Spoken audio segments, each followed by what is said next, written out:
الصبح بدا من طلعته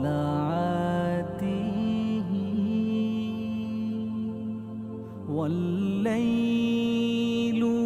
دجى من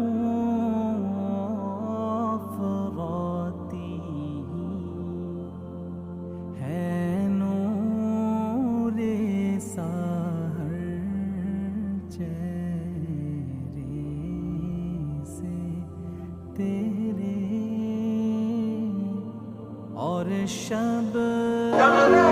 আজকে ফেব্রুয়ারি মাসের প্রথম জুম্মা।